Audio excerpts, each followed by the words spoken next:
Thank you, everyone, for joining us tonight. It's weird having you guys behind me. This is one of my favorite meetings of the year, and I think many of our board members have never been to a JAB meeting.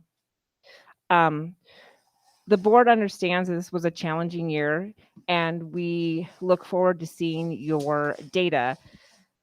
We take this meeting as a way to help you when um, we're advocating at legislation or at OSBA conference, or when OSBA says, how can we help you? We need to know how we can help you. So that is why this is so important to for us to learn, so that we can in return help you in the best way that we can. And it's always great to learn. So saying that, Brent. Yeah, thank you, Madam Chair Watson. It is a long time coming. We're really excited to have our first JAB meeting in 2 years. Our administrators, and we have some um, um, additional schools to add to this JAB meeting for the first time ever, which we really think is long overdue. And so ATI and BTRA will be presenting as well. So we're really excited. They have great presentations. There'll be some times for questions. And then we'll just get started. So we're going to start off with the elementary. They're actually going to co-present. And so we'll turn it over to the elementary principals.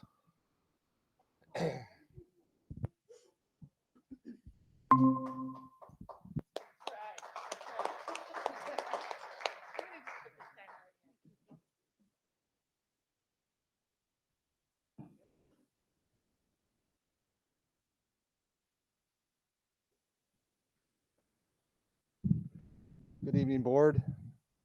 Is that on? You could hear it okay? Okay. All right. Well, on behalf of my other two colleagues as the senior elementary administrator, I got to be here for the introduction. And I just want to share with you this to start with. We understand what's been behind us. And so there's a lot of things that we don't have control over. What we have control over is what's in front of us. And so majority of our presentation today is like what is ahead of us and what we're going to accomplish is our plan. So really we're going to be sharing a lot of kind of what we're doing right now at this moment and where we want to go with this. So tonight you're going to hear a little bit about school improvement, engagement, and DEI. You're going to hear about the academics efforts that we have in place and what we're doing, and then about wellness, not just for our students, but for our staff. And so we're going to talk a little bit about kind of some of those key components of each one of those tonight. But we thought just share a few quick things with you. This is kind of where our numbers are right now. See where we're at, the total numbers and subcategories of students at the different schools. We're united more this year than I've ever been as an elementary administrator. And even though we have our own little identities at our schools, we are incredibly united in what we're doing and what we know is right for kids. So I just want to let you know that. We're going to throw in one piece of data for you, or one visual of data, just a little bit. On the left is our iReady reading results. And the green is on target, yellow is one tier 2, and red is tier 3 at-risk students. So you can kind of see where we're at, and reading on the left, math on the right. I'm not going to go into too much details because this is not too surprising for us, knowing what we've been through, right? So that's fine. That's where we're at. It's a great starting point and jump off point for us to move forward. So we know we got a lot of work, but we got some great plans and great support ahead of us, and we're going to share a little bit then about what that kind of support's going to look like. So I believe this is where I get to hand off. Good evening, board. Good evening, everyone.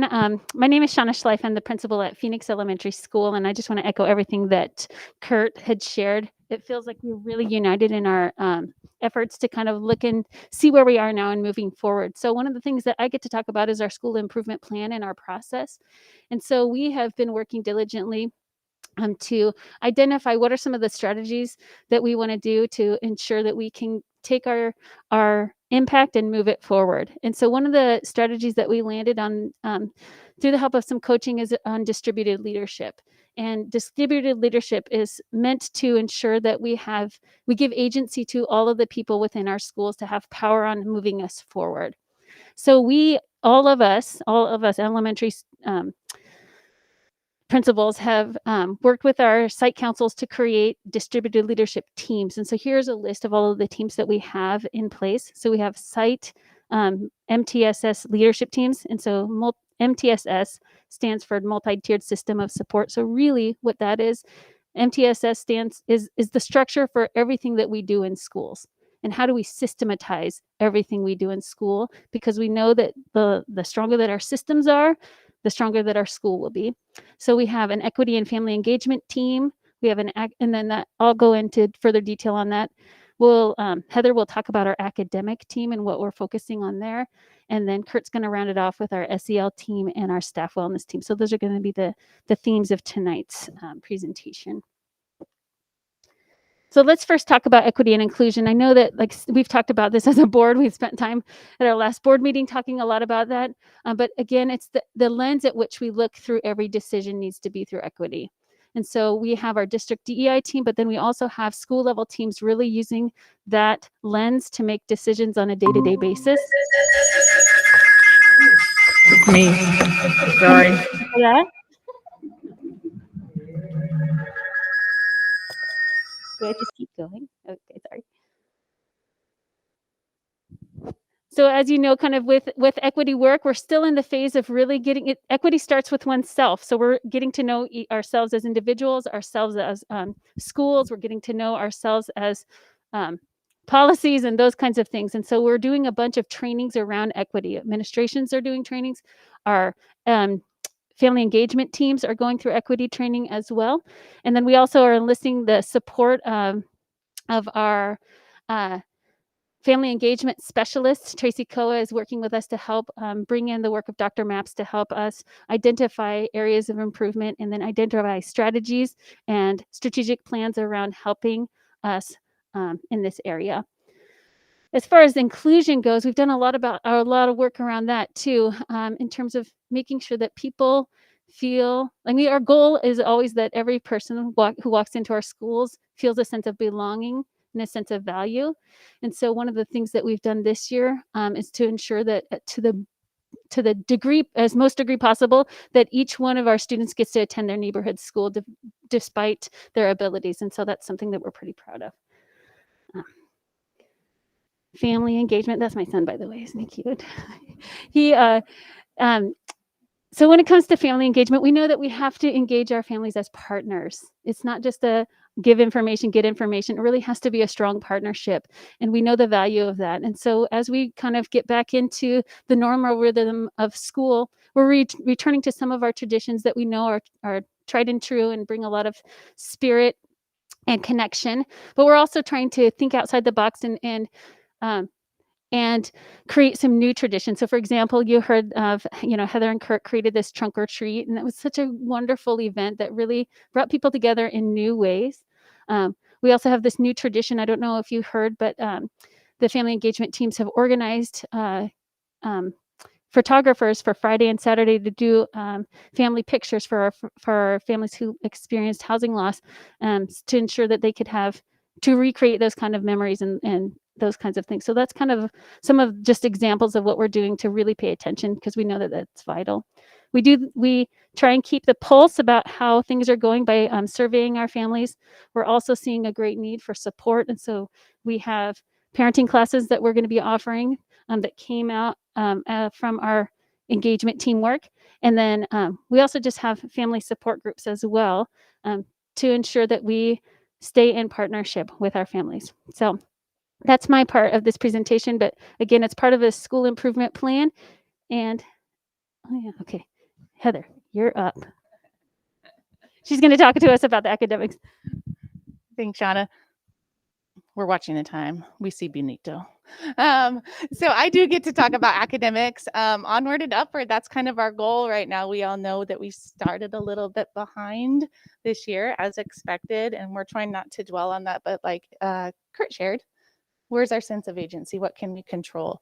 And so a key strategy that really works in schools is this idea of a PLC. And we talk in acronyms a lot. So a PLC is a professional learning community. And at the elementary level, that's typically a grade level band.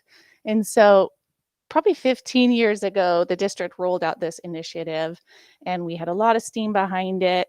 But it kind of fizzled after a while. Like any garden, it needs tending. And so we kind of noticed that garden really needed some attention. And so this year we've kind of revitalized the garden of PLCs, if you will.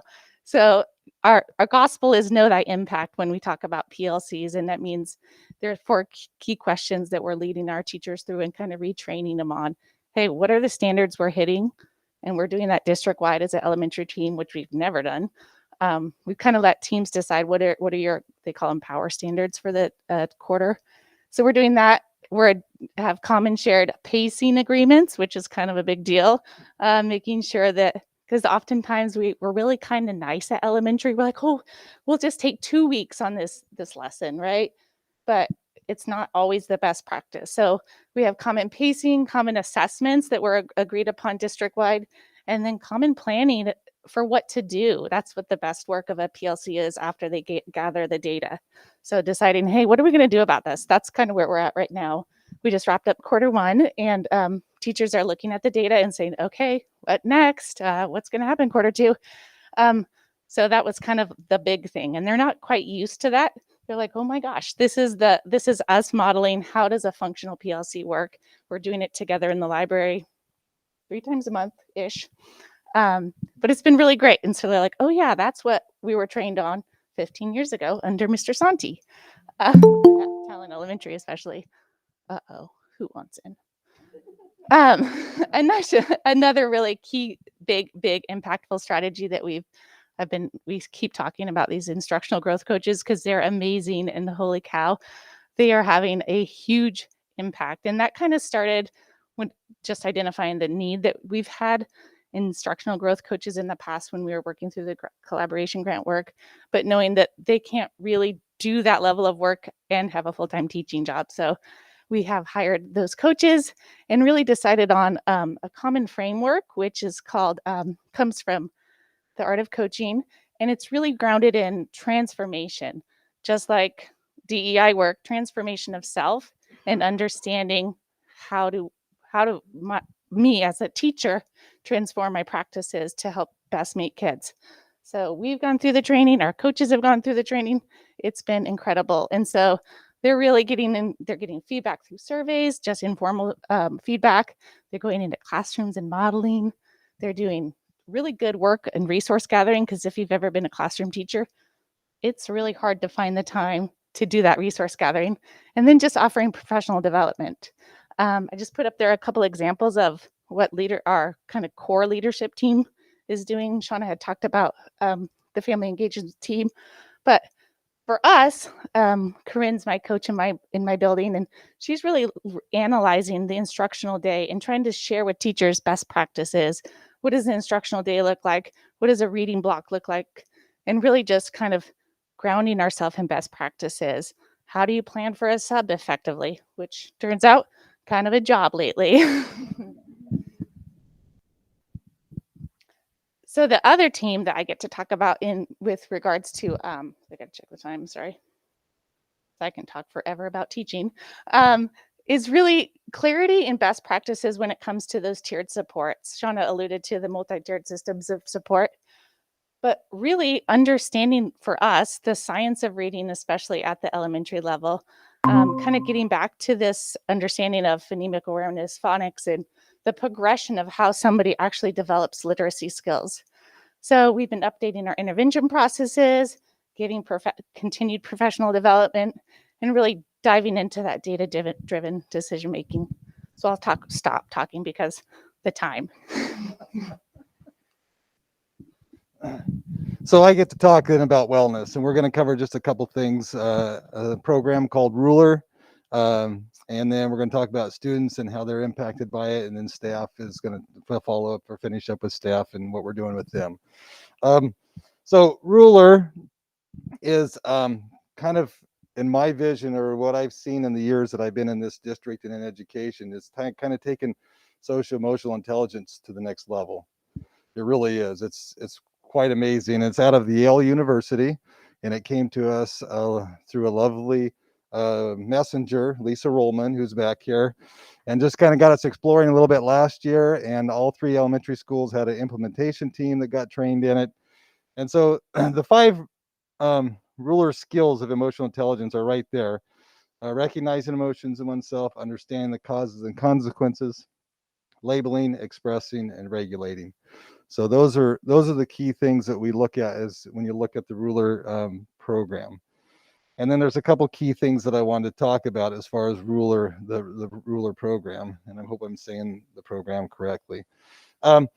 So the first foundation, the vision of this is a charter, and that's where each of us schools at the beginning of the year, we all created a building charter, and it's just about identifying what do we want this school to look like emotionally.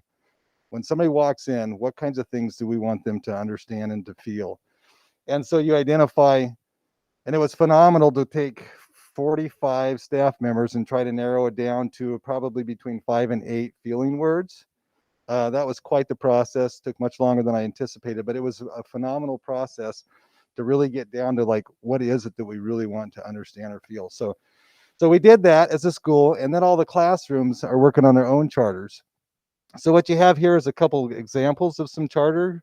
Uh, I believe these are first grade charters, and I don't know if you can probably see the words, but on the right hand side on the rainbow, you see respected, comfortable, excited, safe, calm, and happy. And that's what these first graders came up with, were the ones that they wanted. And then next to that is like, how do you, or the other words on there is like, how do you get happy, or how do you help people be happy, or what do you do to, to help your friends be happy? And so everybody got to build their own charter, and it's a living document. So they'll come back and review it multiple times throughout the year. So that's what the charter is, and that's the foundation. And then the next big tool, the big tool of ruler, is what's called the mood meter.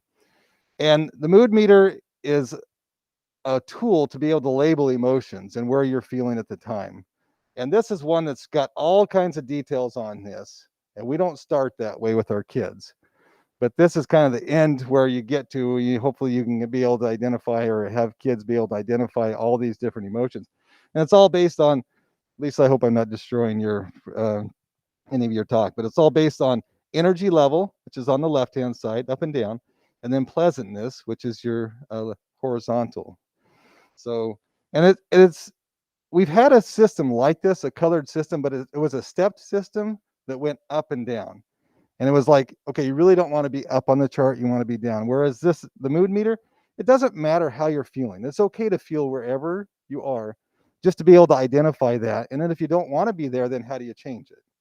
Right? So that's the whole idea of the mood meter, is to be able to identify, have kids identify where they're at, and do they want to stay there, or do they want to change and move to a different spot on the mood meter. So that's the detailed one. And this is a couple of classroom examples. So you can see on the right hand side here, there's very few words, the little rectangles that are used in each quadrant. It's more based on, are you feeling high energy and pleasant, or low energy and not very pleasant? And so you can see on the right hand side the little hands. So that's all the students. They come in the morning and they do a mood meter, a mood check, and check their emotions and kind of get to identify themselves, and then they get to start the day. So that's the mood meter. And then the other really kind of big component is, once you recognize your emotions, and then how do you regulate those if they're not where you want them to be? So we've all implemented calming rooms, and calming rooms are places where kids who need opportunities to regulate themselves can go into, and there's a process that they go through at the beginning, and then they get to go to a station for a limited time frame to kind of help. And they're all based on different skills that help them to calm themselves down and regulate. and then they go back to class when they're ready back to learn. Idea of that is the more opportunities we have kids to be in the classroom in a mental frame to be able to learn, the better we're going to be successful, the more success we're going to have. So that's what the calming rooms are like. I got to keep moving because I think my time's not on there, but I'm sure it's plenty long. But this is a dream of mine because I got to experience the calming room about 3 years ago up in Gladstone. And to see it come to life now, it's awesome. It's part of our work that we did on the ACEs to start with, and it's just a beautiful thing. But for staff, so we're all going through and learning about the ruler and our own ability to identify our own emotions. So that's what we're working on as far as staff wellness and making sure that we're able to do that. And then the staff wellness team is working on skills as far as things on how to care and connect. Okay, so the wellness team is creating a morale and connection. So they're doing different activities and things that help get us together and help us be united with who we are, so that we're care and connect, because we know that's so important about positive emotions. And then we're using the building charter to direct our strategy and activities. So we've all looked at those emotions that we want, and then they're picking pieces of that to try to kind of guide us. And then they're really researching and creating PD around realistic self-care about what kinds of things can we do as individuals to really kind of help us deal with the stress and strain and emotions that we deal with on a daily basis in the schools. And so that's their task. And it's a beautiful thing. We're just getting started, but I feel like it's one of the most positive things that I've experienced in schools. So it's a fantastic beginning.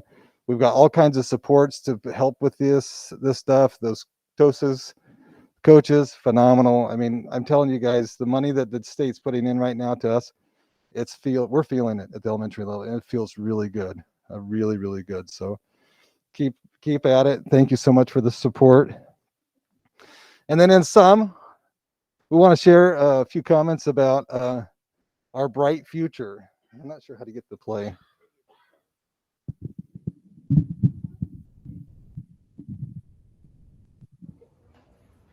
My future is bright because I want to be a lawyer.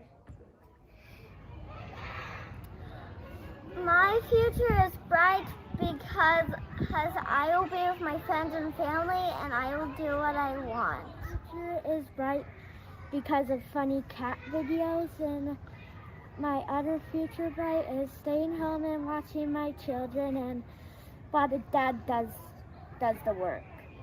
Mi futuro es brillante porque estoy contento. My future is bright because I'm looking forward to play soccer. My future is bright because I will try to make good decisions. Mi futuro es brillante porque tengo amigas. My future is bright because I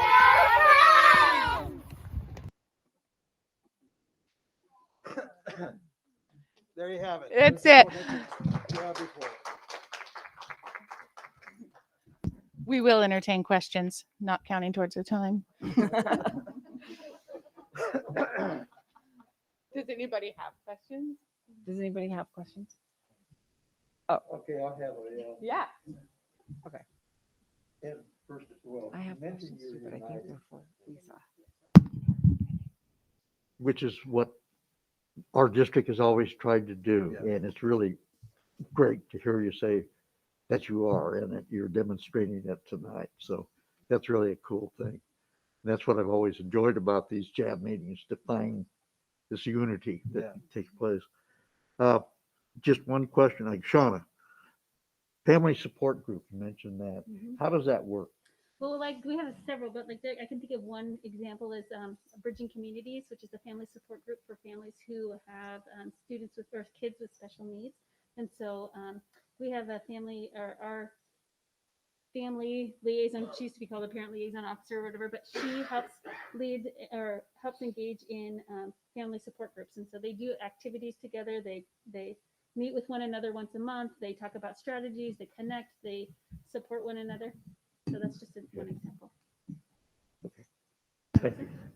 I might add, it is the largest support group for Spanish-speaking families with disabilities in the state. So it was recognized statewide too.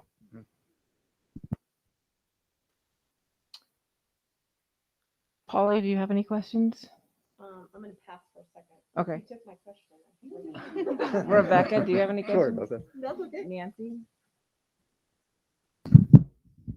I don't have a question. I just have a comment. I love the presentation. I love seeing the kiddos. And I really do appreciate the effort to work collaboratively because this is really, really hard work. And by working collaboratively, I think that you're bringing like different ideas, and I love the structure of having different different folks focusing on different things, but everybody gets the benefit of that, right? So I love this tapestry that you're painting for our schools and for our futures. Thank you. Michael, do you have any questions? So many, he said. So many, Do you want me to ask Sarah first? but yeah, go ahead, sir. Do you have any questions?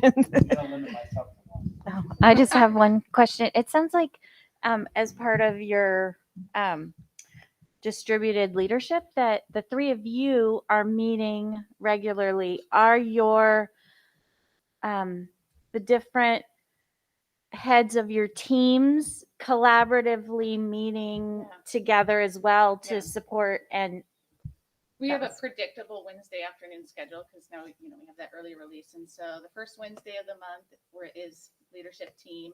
So we get together and kind of do a group share out about what's going well with teams, what's happening. Then we break up into our teams and do the work, and then the other Wednesdays are PLCs and ruler, and then one free for CBA. Check.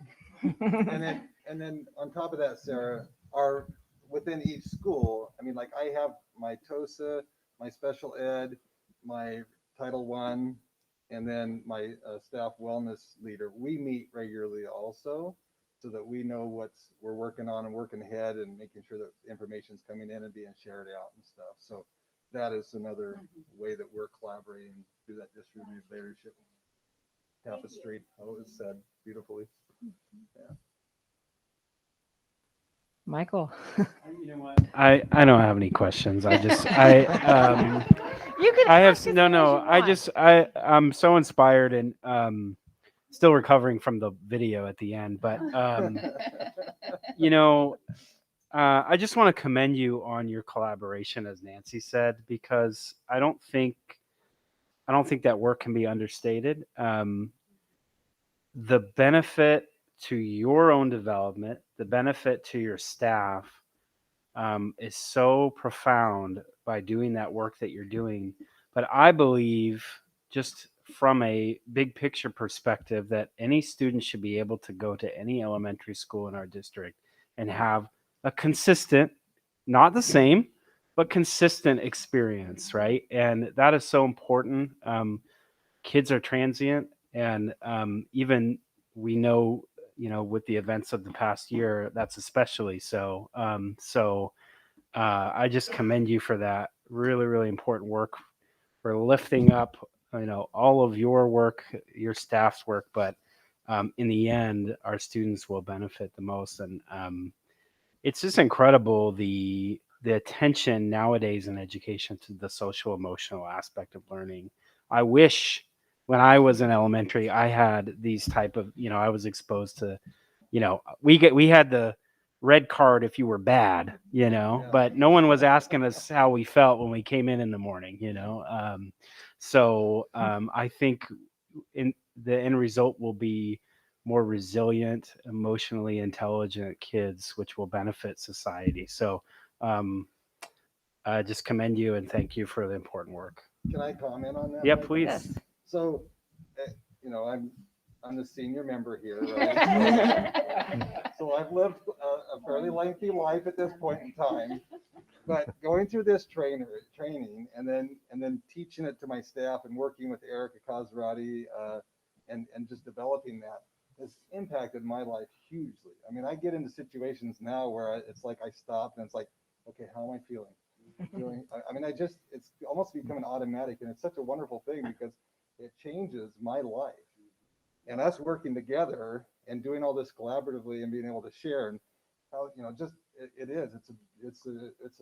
beautiful thing. So it's that difference between transactional leadership and transformative leadership, right? And you're clearly doing that. And I know present challenges being what they are, but just keep at it, because we'll get through that, and in the end we'll be stronger for it. We're gonna So, be much stronger. yeah. Thank Next you. year when we share, it'll be like, woo. Yeah. Oh, I have a question. Sorry. Oh. I actually have a couple, but I think one is about rulers. So I asked Lisa, correct? So She's an expert, I'd say. The So, regional expert. for just that. to piggyback Michael for a minute, Kurt and I, before this meeting, is kind of ironic. He said, well, why did one kid go to Orchard Hill and one kid go to Talent Elementary? And I said, because Keenan wasn't welcomed into our neighborhood school. So it is amazing to me that we are finally welcoming all kids into their neighborhood school, because, as I said, we fought for it for 3 years for it to happen, and he loved Talent Elementary. Nothing against Orchard Hill. It was a great school. Mr. Berry was the principal. It was amazing. It just really made school pickup really challenging, and school reading nights when they were at the same time really challenging. So I appreciate that. I look forward, I'm assuming you guys are going to keep data. I look forward to seeing how the TOSA is working and what kind of data comes out of that. And I think that will be something that really helps us advocate for more money for these kinds of programs so that we can do that. And so I look forward to it. And this sounds like a program that would be great for an OSBA workshop if they ever have national convention again. I think this sounds amazing, and I think it's something that I would be very proud of for our district.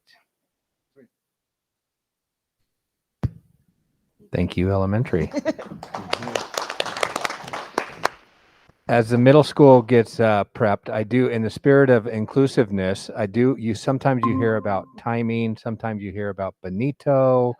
For new board members and actually new staff members, we've had a long-standing kind of competition, and having Benito is not bad, but you earn it by being long-winded, so to speak. So efficiency is the key.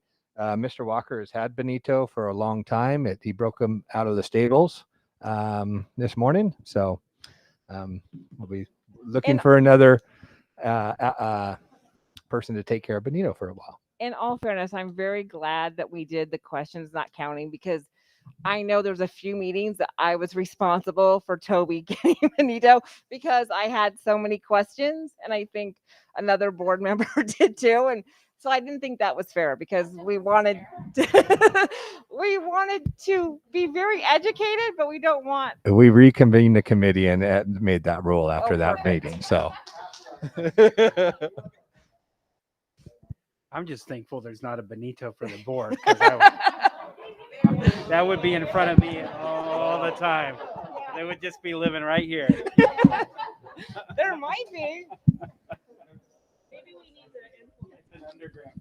all right, Kent, sorry for that pause and intermission, but No, Kent Villiers, No, that's totally fine. Thanks, everyone, and good evening. I'm Kent Villiers. I'm proud to be the principal at Talent Middle School, and my wonderful partner, Lisa Roman's here tonight. So I want to acknowledge her because she does a great job, and I appreciate Lisa. So thank you very much. I'm going to talk a little bit. Our presentation will be a little bit different than the elementary. I don't work too collaboratively with my other middle school colleagues, but I was an elementary principal for many, many years, and I do enjoy all my colleagues. And as you know, I was at Phoenix High School, and still very close with the administrators there too. So I do enjoy that collaboration. And Kurt, I'm envious of your position. You're the senior member of our leadership team, but I think I'm the senior elder of the administrative team. So at getting close to 58, I am the oldest guy or person in our group. I didn't think it would come that fast, but let's talk a little bit about Talent Middle School. No? Are you older than me, Nancy? Oh, are you? Okay. Boy, you've aged well. You're looking great. Let's talk about Talent Middle School. We really believe in the three C's: care, connect, and community. It's a place where every student matters and every moment counts. Matter of fact, we believe so much in building our community, demonstrating care, making those connections with students, that every single day for 20 minutes, we start off every single day, teachers with a care, connect, and community activity. And I'd like to try one with you. Okay. So think about your K through 8 education for a second. Do not think post high school or anything like that, just K through 12. And if you had to today, had to go back to one of the grade spans, you could go back to K5, go back to 6 through 8, or however your middle years were configured, or you could go back to high school. Like, where would you go and why? So think about that for a second. This is an example of an activity we do in a classroom, because as you know, community gets built when we know something about each other and when you feel comfortable enough to share something about each other. This is pretty low risk because, it's not that intimate. But as you're thinking, I would go back to 2nd grade. Mrs. Westerfield was my 2nd grade teacher, and she did I had a little crush on her. So that was good. And she let me sit. She had this velvet stool, this yellow crushed velvet stool that she had in the middle of classroom. And one time she let me sit on the velvet stool and read like Stuart Little to the class. And I'll never forget that. But that bond, that opportunity she gave me in that relationship is exactly what we want every one of our students to feel every single day. Anybody want to share their grade span and why? Polly? Maybe, please? I knew you'd pick on me. I feel like you're calling me out when you talk about your age, but we won't bring that up. Oh, that's right. Class of 82. That's us. Uh-huh. Yes, we were born the same year. I would say probably Talent Elementary School was my best years. I want to speak about my bus driver. His name is John Becker. He drove me kindergarten through 12th grade when he retired. Not because of me, well, kind of, but every day I rode the bus to school with John, and he allowed me to sit in places I probably wasn't supposed to be sitting, and turn on the lights and open the door for the people as they came on, because I was always the first one on and the last one off. And I lived by the fire station, and I had to ride all the way up Anderson Creek. I don't know why. So if we complain about bus routes, that was probably one of them that was stupid. But I'll never forget John, and I kept in contact with him when I left high school, and I miss him very much. Great. Thank you. Anybody? That's the other thing about a middle school. Sometimes kids aren't really ready to share. Totally okay to kind of pass and just listen. Anybody else want to share? Michael, looks like trying not to earn the Benito tonight. Yeah, I was going to say I'll try to save you there, but go for it. Yeah, I had a very, very influential middle school teacher actually, who was just did such a good job connecting with kids and myself in particular. And I had her in, I think, 7th grade, but then she was the leadership teacher the next year, and we did a whole video program, and that's where I kind of got my love of video and production and broadcasting and stuff. And she was just one of those teachers that I had a special connection with. So yeah. Good. Maybe I can call on one other person. Denise, would you mind sharing? I'm happy to go. You don't have one. Who's happy to go? Who said that? Me. Oh, Nancy. Okay, well, go for it. I love the fact that you're interacting. That's so important, especially at this time of night. And we just had dinner, and this is beautiful. So thank you. Yeah, my bedtime's coming fast, so we got to go. So I will hurry it up. Yeah. I love this. My a very fond memory that I have is of a instructional assistant when I was in 5th grade. I came to the United States when I was in 4th grade.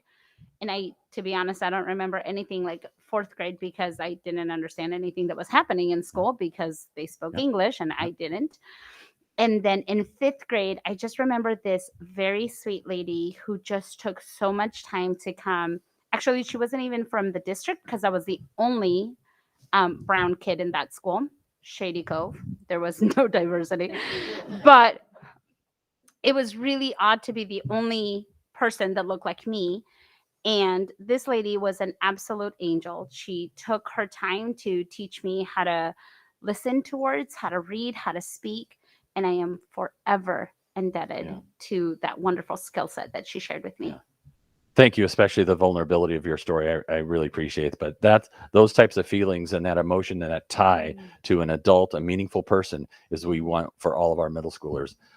Usually when I do this activity, not too many adults want to go back to acne in middle school, So usually people pick a high school or an elementary experience. But middle school is unique. So let's talk a little bit more about adolescence. We know it's about brain development. Recently, there have been a lot of advances in science and technology, like medical imaging. There have been studies done about, give certain adolescents a stimuli and see what part of their brain lights up. A lot of university research going on. Kurt mentioned the research at Yale with the ruler program, a lot of dollars going on that.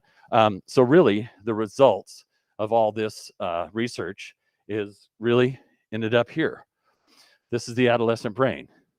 This is supposed to be a joke. But it's really not in some ways. Like I think of when I was in middle school, some of these I think are pretty funny.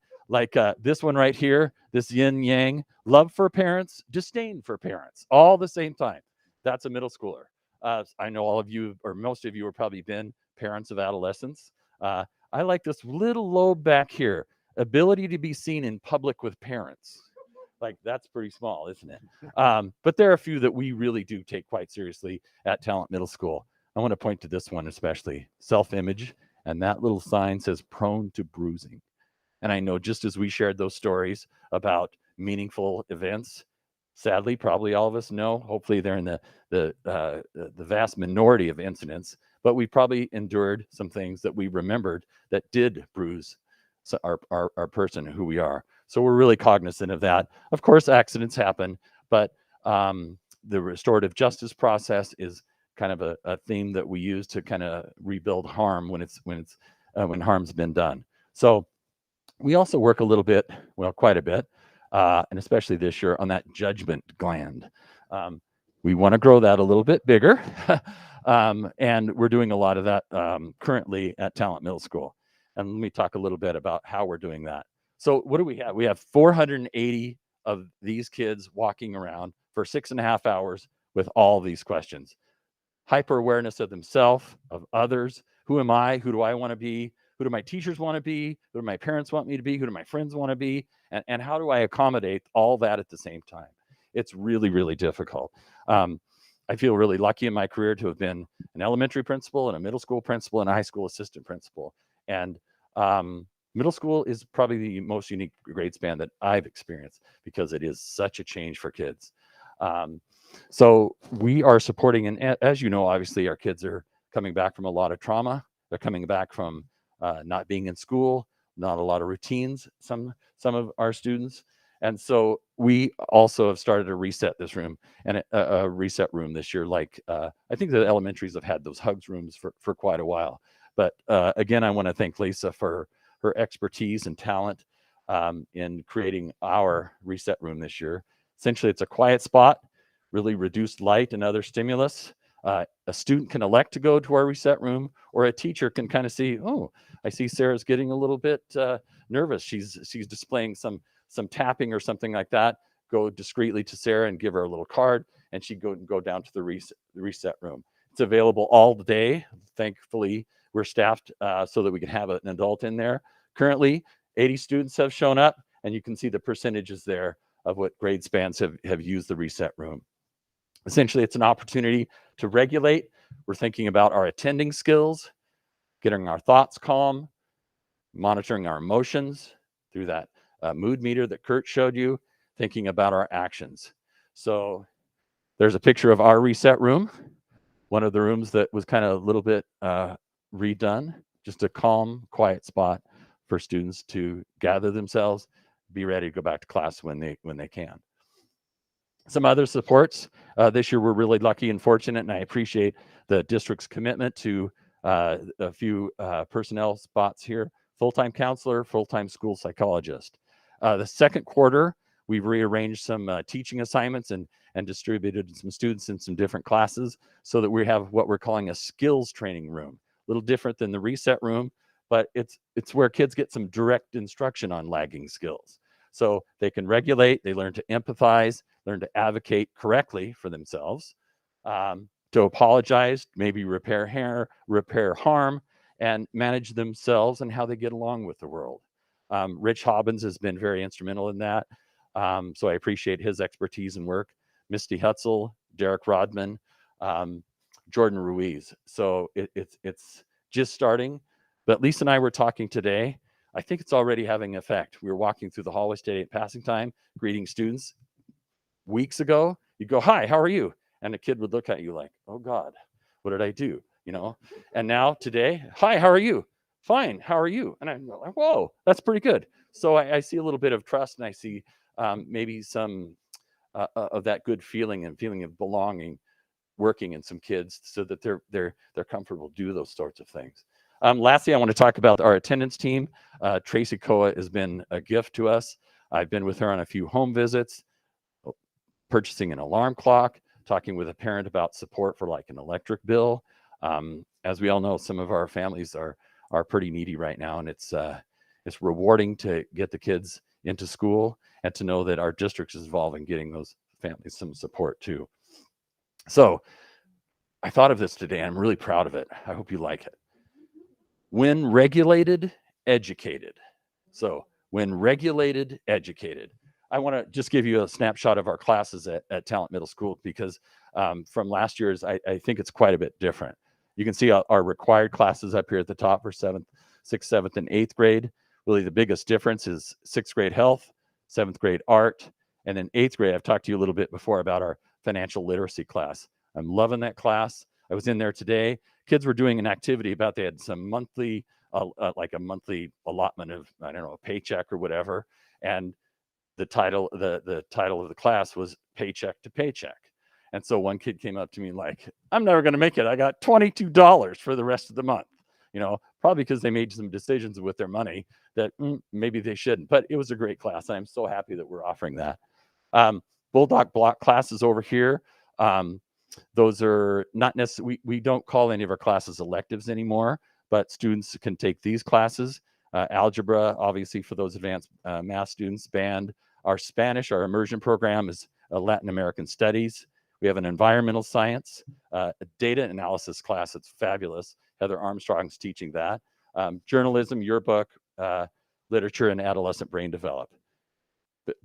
And then our exploratories are wonderful. And I want to brag about those a little bit, because I want to show you a list of them. So these are 6th grade just for quarter 2, because we recently changed.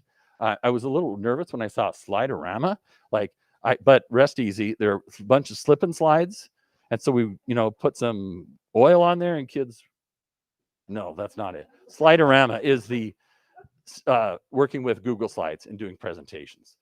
So, but anyway, those are some fun, but if we do slip and slides, I will invite you. Don's over here on the pasteboard going, "Oh my God." Yes. These are 7th and 8th grade options this quarter. So I'm really proud of all the variety that our teachers and the expertise that they do. This history through film class is great. Obviously, we have a lot of readers. We like those. Cosmology, study of planets. That's a great one. This is really popular. Weights. So, Mr. Earhart, we're going to be sending some strong Bulldogs up for our athletic programs, okay? So that's the academic piece. Lastly, I'm very thankful for the district support of our professional development specialists. Jamar Boyd is ours. This is some data, just October data. Met and observed 16 teachers. That's about 80% of our staff. She models lessons. She's working a lot with our new teachers. So there's the hours of observing. I want to reduce that one, and I think we'll be able to, because we're getting some more people interested in our permanent substitute positions at Talent Middle School, and hopefully Jamar will not be doing so much of that. So that's a little bit about adolescence and a little bit about Talent Middle School, and that's what we're looking for. All students happy and healthy and joyful, and we're doing our best to get them prepared to be pirates, because if you remember your adolescent years, like, it's almost about learning how to be a person, learning how to be regulated, and when they come up here, they'll be ready to attend, they'll be ready to socialize, and they'll be ready to really do that deep learning that's offered at the high school.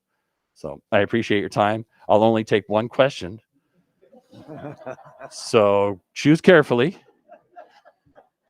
No extended questions.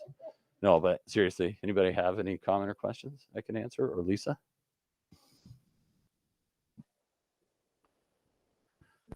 I've got a request. Oh, go I for it, would love Rick. to get a copy of your academic program. Yep, of course. Yeah, we'll share that with you. Okay. All right. Well, thank you all. Oh, Wait. Hold on, Mike, hold on. Wait. so close. First of all, I appreciate so much the data that you collect on these various activities and programs and things that you have going on. It's very useful for us, and things like who's using the Reset room. reset room. Yeah. Yeah, that's really cool. I found it interesting, the distribution of students. It surprised me. I would expect that to be the inverse. Why do you think that is? Just students getting used to the environment and don't know it's there yet? Or Right now, I don't think I could answer that. I think it has more to do with if there's a concentration of students in a particular grade level that did lose a house, that are having some really struggles outside. I'm not sure that it is associated with any longevity at the school right now. I could be wrong. I just don't have enough data to make a good comment about that. I'm sorry. Well, I'm glad that exists and that kids are using it. Yeah. Thank you. Rebecca. I just want to kind of touch back on what you were talking about earlier with the questions that you were asking about our school, like if we could go back in time. Yeah. And I would go back to middle school because Good for you. I mean, Yeah. I didn't originally think that I would say that, but honestly, that was like the hardest years of my life was middle school. And I think that that's for a lot of people. Yeah. But the way that it is now, it seems like it's so much better than it was when I was in school there. And I just want to commend you for that. Well, thank you. I appreciate it. We're trying our best. All right. I want to say one thing. Okay, Polly, go for it. I am so glad that I'm sad that you left the high school in some ways, but I am so glad that you are where you are. You're such an asset over there. Well, you're too kind, and I appreciate it. And we're all just products of where we've been and who we've learned from. And I learned a lot from Aaron. I only worked with him 1 year, but it's a great group of colleagues, and I'm thankful for the predecessors there. And we're just going to try to make things a little better as we move on. All right. Yeah, Thank I you. didn't have a question. So if anybody else has, Oh. I was just going to mention that we will get the slides. We'll get every presentation to you electronically, or if you want them printed, we'll get a hard copy for you. So nice job. We like to stand up for a couple minutes here. Yes. I know my colleagues, my time is going to be just fine. I do not need to be speedy.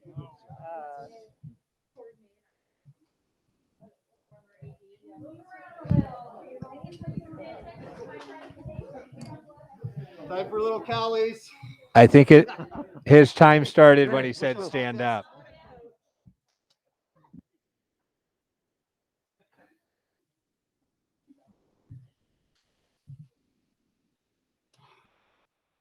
We have the backlights off, huh?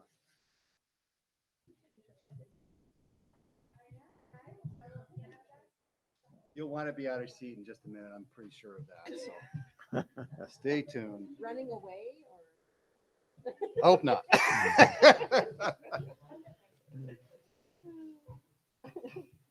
You know how this buttons do what Is there a laser pointer on this? Is there not a laser on this? Yeah, it's in that middle. Okay, thank you. And it's, you got to, there it is. Okay.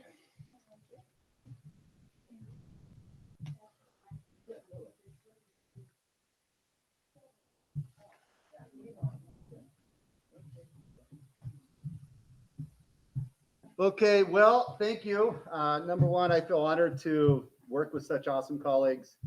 Toby Walker, principal at the high school. I'm the one that gets to present, but Randy, Dave, everyone else does all the work behind the scenes. I just get to share all the awesome news. So, like I said, I feel grateful for that.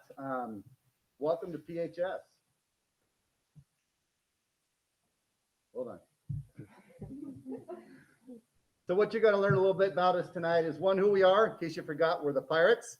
What our goals are, main goals for the year, and really boarding the ship for the 21-22 school year, because it has looked much different than any years past. So who we are, we celebrate our diversity. As you guys know that, we're a diverse district, and we take pride in that, and we love every single bit of it. If you look at the chart down here, you're going to see several different subgroups. And we chose to share those subgroups and compare those with a school to the south, which I will never name, South Medford High School, North Medford, and Eagle Point High School. Those demographics, research shows that those demographics, if you have higher percentages in those demographics, your school is going to have a more difficult time having students achieve at a high academic level. Obviously, there's a new one there, and that's fire impacted on the right. It says 100%, and we can all sit here and go, but 100% didn't lose their homes, right? They didn't. But 100% of the students in this school, the staff in this school, the students in the middle school, the elementary, and the entire community has been impacted in one way, shape, or another. And that's had impact on the way they've come to school and the work they do.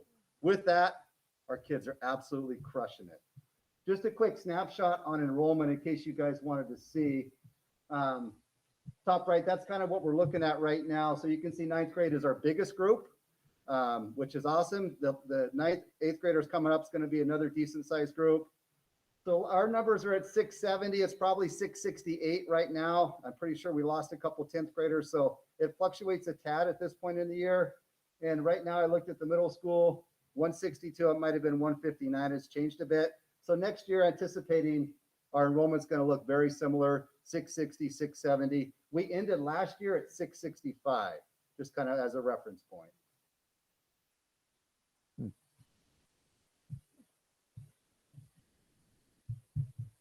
Sorry, I'm not a good clicker. Our goals, three main goals at the high school. These are ones that get published in the paper. There's lots of stories, lots of different things that go into these goals that people never hear, they never see. They don't have any idea the work behind the scenes.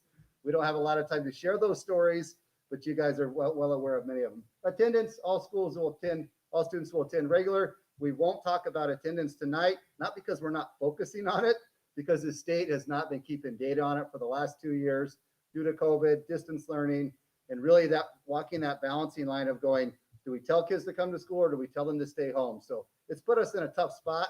Needless to say, we still are working with kids to reconnect them who are not attending school.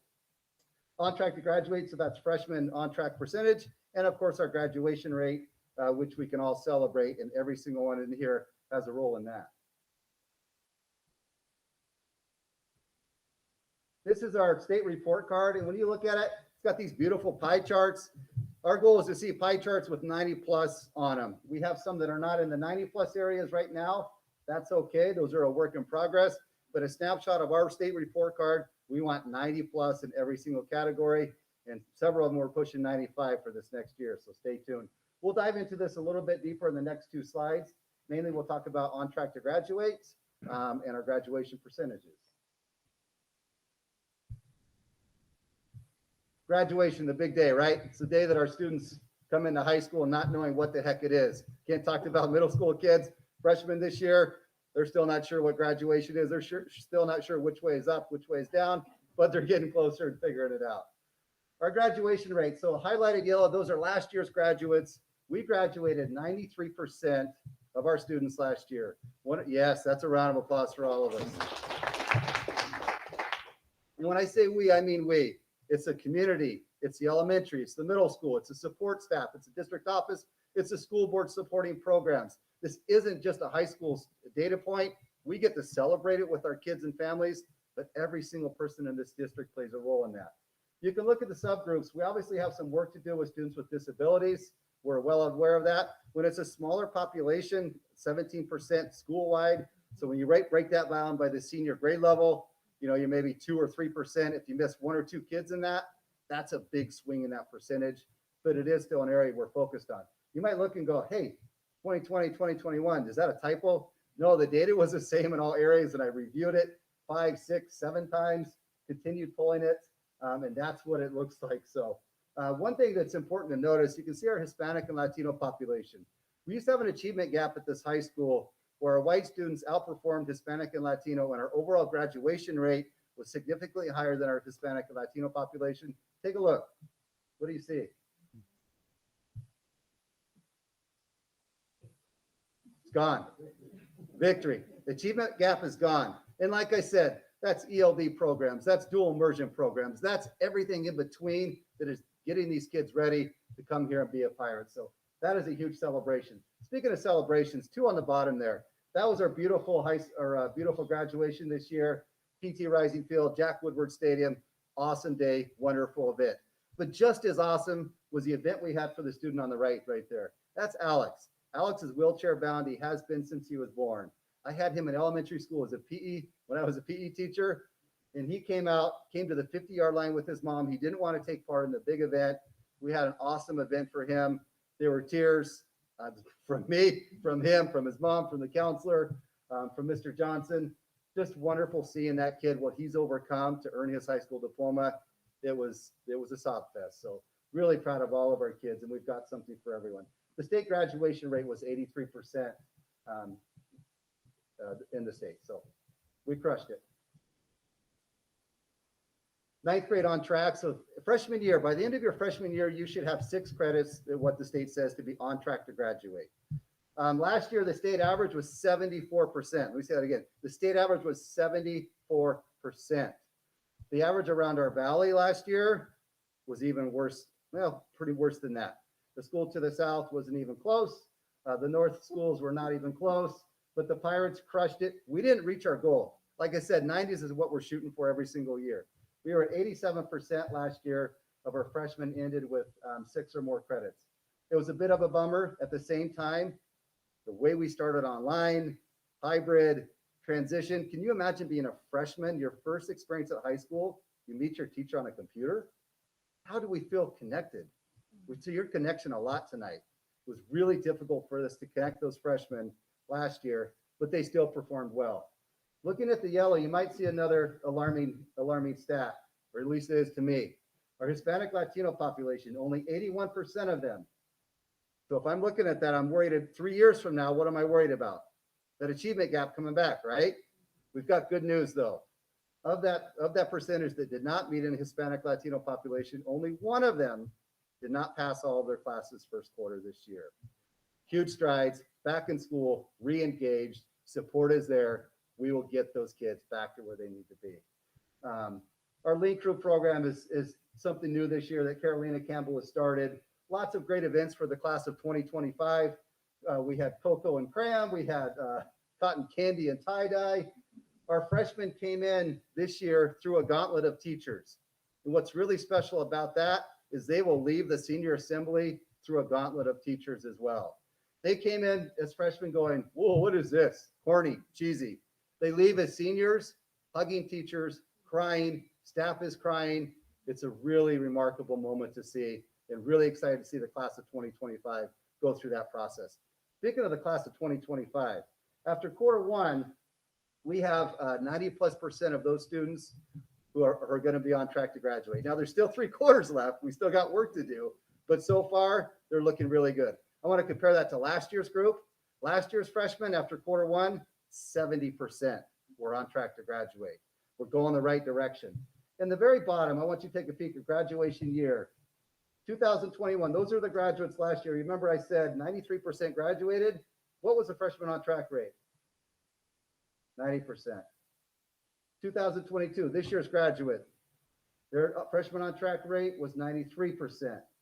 We're shooting for 95+% for this year's group of graduates based on progress, based on support. So stay tuned for that one. I know I'm setting the bar high. Speaking of this year and this graduates, what did we do when we came back to school this year? We celebrated the good work we did, but also thought, holy smokes, this is a new school year. We can't do things the way we normally do things. So charting the course, we had to rebuild our community. High school communities are unique, just like any other buildings are. But our community is built on connections, events, sports, activities, color shouts, assemblies, you name it. That's what high school is about for a lot of kids. They love academics. They love the activities. But that social piece, we lost it. We've been rebuilding that piece, and it's come across significantly as you see at all these events. These are our student sections, lots of champions. We're building character, talking about kids. What does it mean to be responsible, trustworthy, patient with other people? These are things that aren't always taught.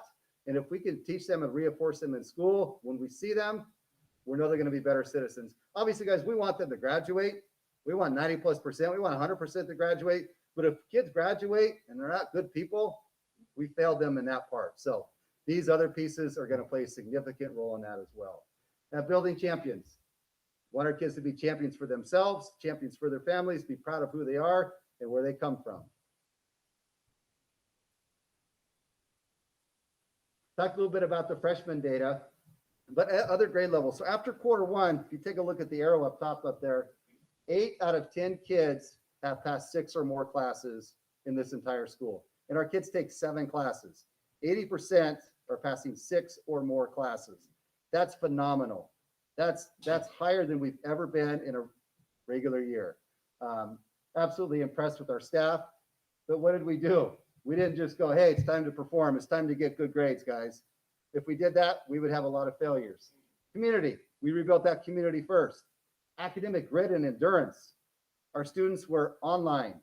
Then they went to half days. And then they came back to 7 periods all day long.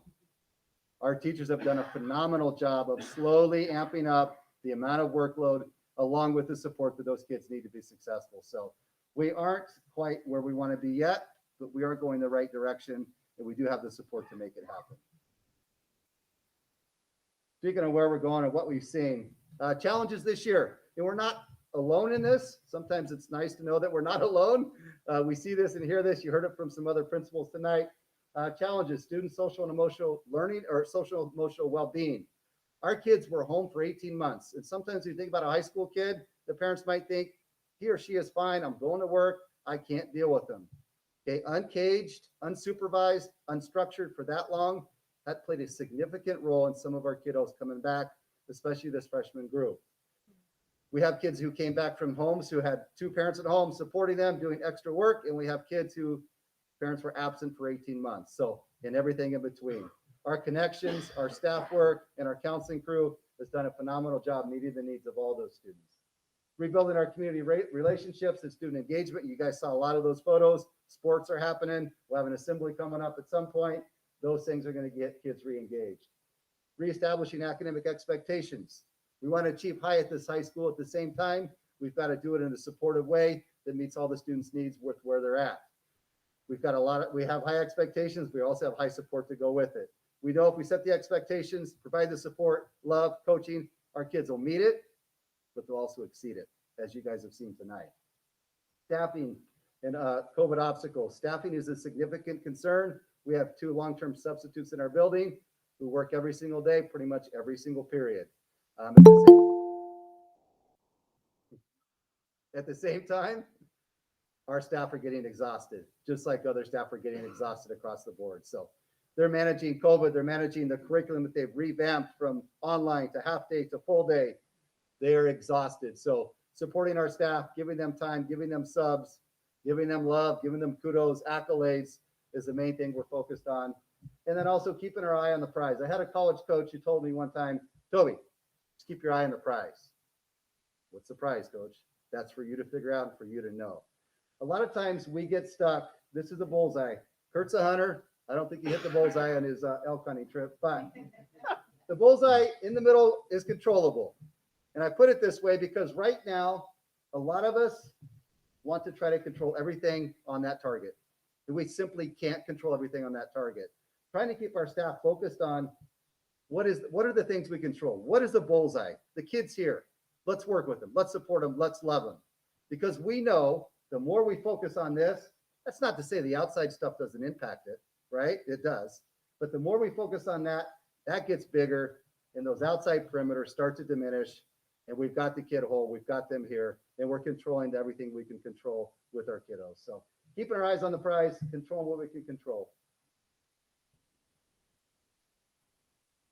And some more fun stuff from the high school this year. Those are this year's pictures. We didn't have any of these from last year, I'll be honest. So I'll take questions.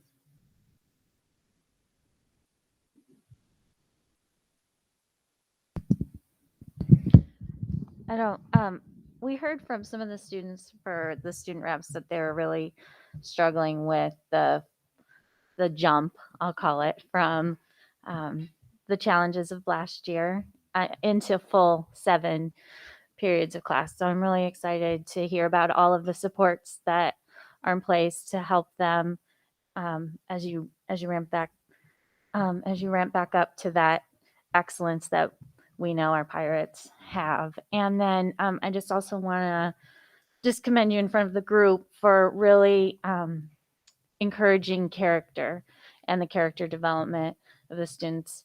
Not only educationally will take them far, but that's a huge component of who they are. And so I just really appreciate you as a leader of the school really taking time to and teaching them that that's important.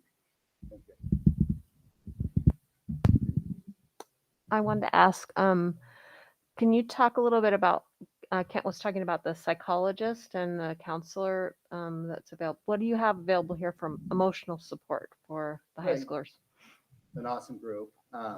So we've got 2 certified counselors. Those are our district employees. We've got 1 counselor contracted with Family Solutions. We've got support through Southern Oregon ESD with a migrant counselor. And we're also getting some support through telehealth from La Clinica. I don't know if I'm on, sorry. If it's up, it's on. Yeah. Also getting some additional help through La Clinica, through telehealth. So significant group, but we'll always take more. Mm-hmm.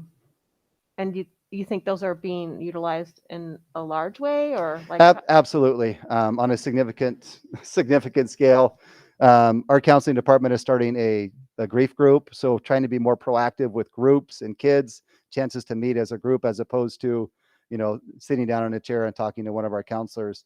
That's a significant amount of time, and that capacity to serve a lot of students, it diminishes really quickly. So being more proactive with our groups and giving kids a chance to connect with each other with a certified counselor involved.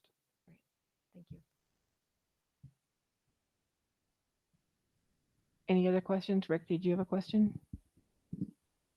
It's hard to ask you a question because you were so thorough. Oh, thanks, Rick. It was a great presentation. I'm just loud. Appreciate it. I guess I have to say something because I said, I just, Toby, I just appreciate you clearly understand the things that are important to keep track of and lift up for student success. And you've really wrapped your arms around freshmen on track. Just creating that environment for students to be successful and CTE and, just providing support. And I just want to say too, as someone who has a little bit more intimate knowledge of your leadership and the servant leader that you are, how much I appreciate that. And, things like being willing to step in and cover a classroom if a teacher is having, a tough day or just needs a break. And, those kind of things to support and lift up your staff are really critical. And the community's blessed to have a leader like you at the high school. So thank you. Thank you. Appreciate it. Thank you, guys. Thank you. Good job. We do technically have a break scheduled. Do we want to take a quick break and go to the bathroom and get some refreshments? Maybe at 7.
Santi.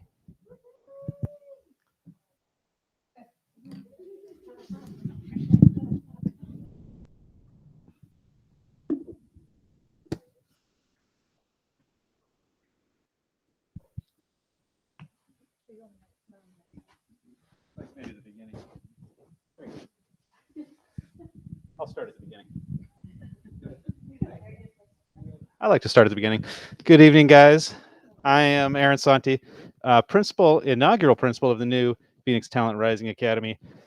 I apologize you guys had to wait this long to hear from me. I don't know who did the agenda. I think it was Denise. But we'll see if we can get me up front next year. But I'm here to talk about our new online hybrid school, Phoenix Talent Rising Academy. And this is the first moment where we're unveiling our new mascot, which you see up there in the left-hand corner. That's actually student artwork, by the way. That's Dalia Cardilla, and graphic design. We are the Phoenix. We'll get into what the plural of Phoenix is later. You guys can look it up. There's a couple options for it. So let's move forward. I don't know. Well, here's the clicker. I guess I'll do it. So because it's a new school, I'm just waiting for somebody to do it for me. The other thing, speaking of doing it for me, you'll notice there's not a lot of pictures, not a lot of videos, because for the last 6 or 8 years, I've had Heather and Shauna taking care of that. So I asked both of them to help me, and they both said no. So we're going to be a lot quicker, though, tonight. But there's not going to be a lot of data because we're a brand new school. But I think that the main thing for you guys is you want to just see what the school is about. Community members are going to ask you, what is this thing? So I just want to give you a little bit more structure and information. So we've got 3 teachers right now, an IA, and then myself. And the class breakdown you can see up there, K-2, 3 to 5, and 6 through 8. We do have a physical classroom at Phoenix Elementary School. We have kids who come in for in-person hybrid experiences there, but it's largely online. Our virtual elements, we have online direct instruction K-5, and our 6 through 8 is our online web-based classes. And those are primarily offered through Edmentum. We do have intervention groups. Those meet virtually and in person. So a lot of our things are done both in person and virtually. This is what our breakdown looks like right now, well, as of 2 days ago anyway. You can see, and I kind of broke it down by band, so what each teacher is dealing with, as well as the overall school. This has varied wildly. We opened up with 103 kids. Right now we're at about 64. I expect it's going to settle permanently somewhere in this region of 50 to 60. Our school is providing a service for a specific set of parents who have specific needs for their kids. So some of it is health-based or health concerns. A lot of it is simply lifestyle choices. And so I think we're going to see that this is going to be a good service for a chunk of families. This is not going to replace our traditional schools, and that's not its intent. But it is providing a good service for those families that want that. So here's where they're coming from. This is the breakdown currently of where these kids are coming from each school. We do get 5 kids from out of district. We are hoping to kind of increase that. I'm not actively recruiting right now. That really wasn't the goal for year 1. It's really just to get things set up and get going. But our goal is to pull kids in who are not currently a part of our district, whether they're in-district students who are going out to Logos or going out to Oregon Online Connect or wherever. We want to get them back on our roles in the district. So that's going to be our goal moving forward. Right now, as you can see, we have a few of them, not that many. We're just serving those other kids from the other buildings right now. And we're K-8 currently. We are working on a plan for K-12. We kind of feed right now into PHS's Compass program, but we're hoping to get something going for our high school kids as well in the next couple of years. In terms of our elementary program, we have live direct instruction every day for those kids. It follows the same pacing schedule as our brick and mortar schools. They're part of those PLC teams that you guys heard about earlier with the elementary principals. They're running the same standards and the same pacing. So kids are going to be kind of, to Michael's point, whether a kid jumps in or out of PTRA, they're going to be in that same sequence, basically. It's also a blend of teacher-created and teacher-presented material and then parent instruction that teachers support. That's kind of the design, K through 5. It's also supported by an instructional assistant who works with kids in small groups as well and individually. We have in-person options for kids. Those are all options. So every in-person opportunity is optional for those parents who don't want that. But we do provide that for kids who do want that. And they do have access to PE and music at our district schools as well. You can see core instruction is covered by our teachers, and then supplemental instruction is offered to parents by the teachers. So the teachers provide that material, and the teachers then take care of that with the kids. The teachers are in charge of the core instruction, though. The teachers are also, though, working with some of the supplemental things as well. So that's the design of the elementary program. Our middle school program, it's all direct instruction. It's provided through online courses. So that Edmentum, which you've heard of before, very rigorous, very difficult. Our teacher meets with the whole class twice a week. She also meets with each student individually at least once per week. And then they have, she has office hours that she'll meet with them on either drop-in or scheduled.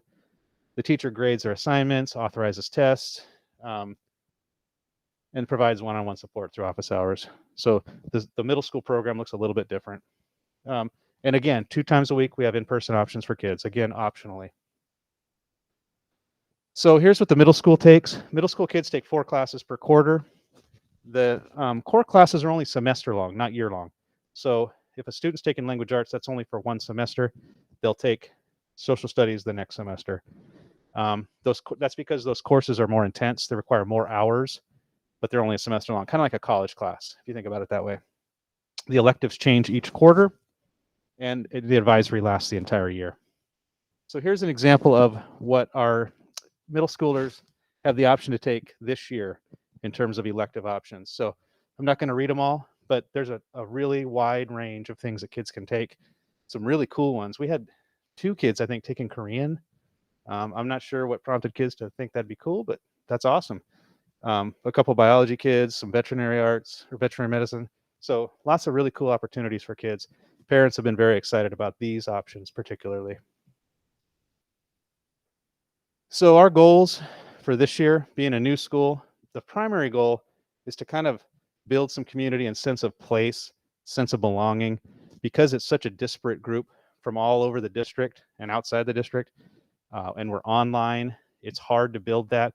That's one of the things we really want to focus on doing. We're having in-person events to do that. We're doing field trips. We've already had a field trip to the pumpkin patch. We're going to have a K-8 field trip out to Wildlife Images next month. So get kids and parents opportunities to get together, and then develop more opportunities for parent and student engagement. In terms of our next goal, attendance. Attendance is calculated differently for us. It's similar, but not quite the same as when we were in CDL last year. But we want to make sure that we're having our kids attending. And so we're working directly with parents. I've had several calls this week just with parents on how to get kids to attend more regularly. And all of our staff members are involved in that process. And then finally, our math achievement. That's something that we identified as something that we really want to focus on. You guys saw the numbers from the elementary school.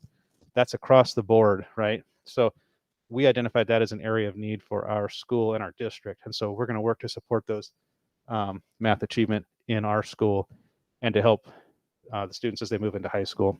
So those are the 3 goals right now. I don't have a lot of data to share with you because we just got started, but next year we'll have some more. So that's it, PTRA. I would happy to take questions. That's at the pumpkin patch. If you guys haven't been there in a while, they've got a pretty cool hay hill. It was really actually pretty fun. I have so many questions, and I'm going to make a motion that they count towards your time. And I think my colleagues will back me up on that. I'm curious about the demographics. I'm really passionate about, just from my career, about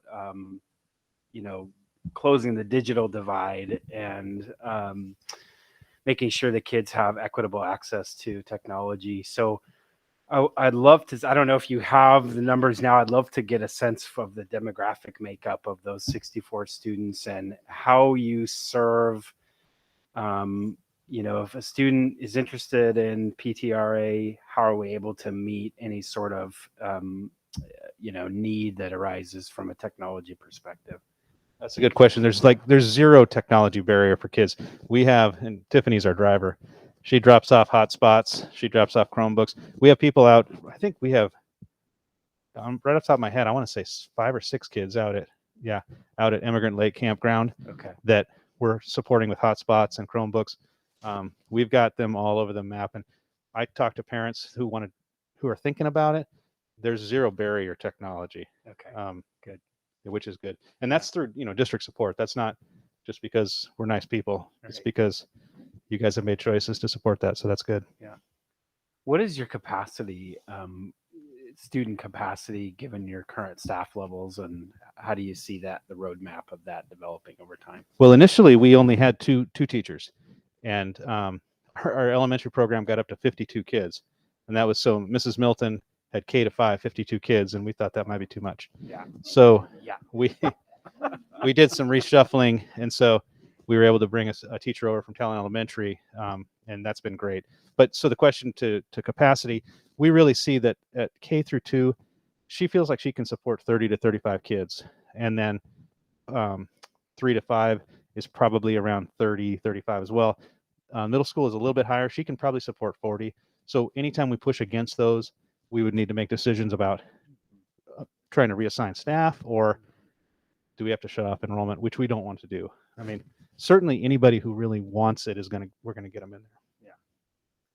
And I was hoping you could talk about that too. Just my last question is, how do students, what is the process, identifying, how do parents, I know you're not actively recruiting, but typically how does a student arrive at PTRA from, one of the other district schools? So initially it was students who were part of the virtual academy last year. Right. Those were automatically invited. And then from there, it then just becomes a matter of, I don't want to say word of mouth, but a little bit when parents talk to individual schools, they're saying, hey, you know what, I don't really want to send my kid in, or we're having this thing coming up, or whatever. So a lot of times we get referrals basically. And then I'll reach out to the parent, or they'll reach out to me. So it's kind of informal. We do have a webpage on our district website, but we haven't, as you said, we haven't actively recruited, and that's where I'd like to get next year. And most specifically, actively recruiting, again, non-current district students. We're not looking to try to entice kids to come over from Orchard Hill.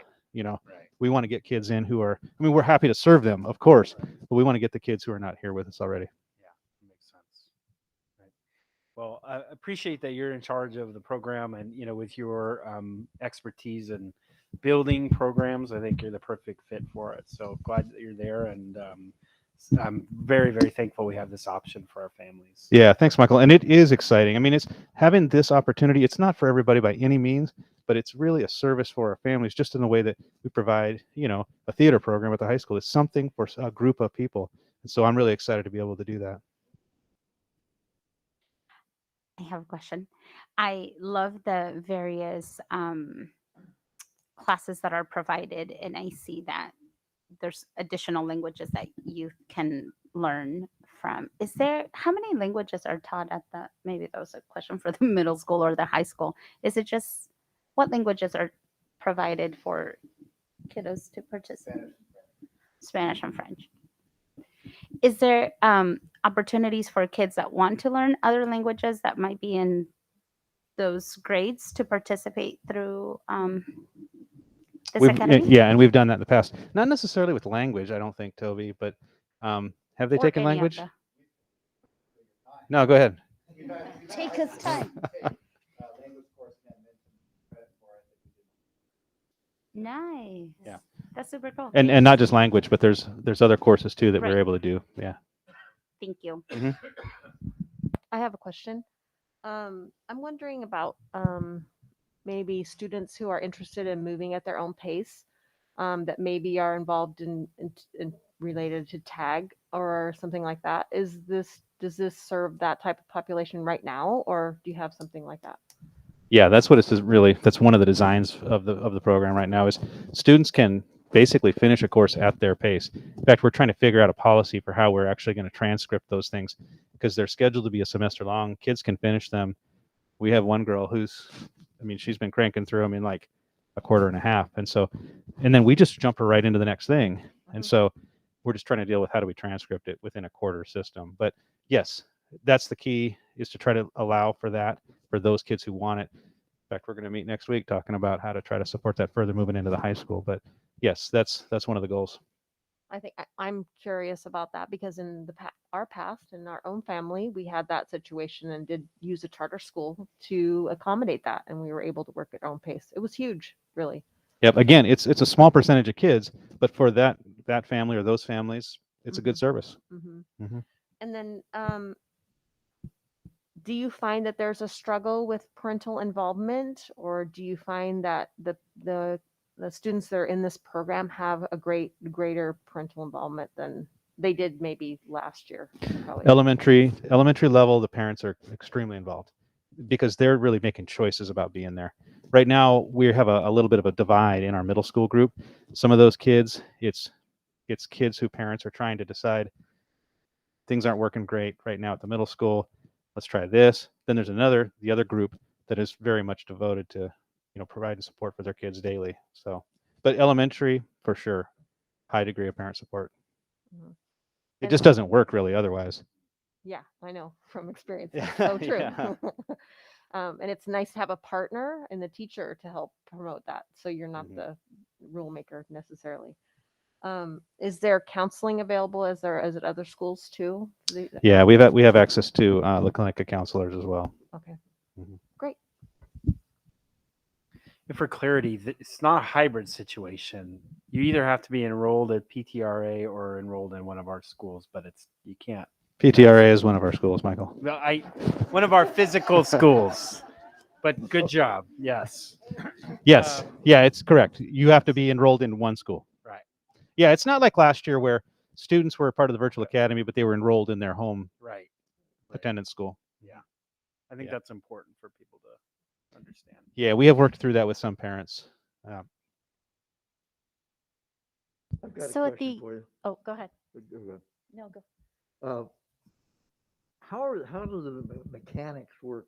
Like a student took Korean, and how do you teach?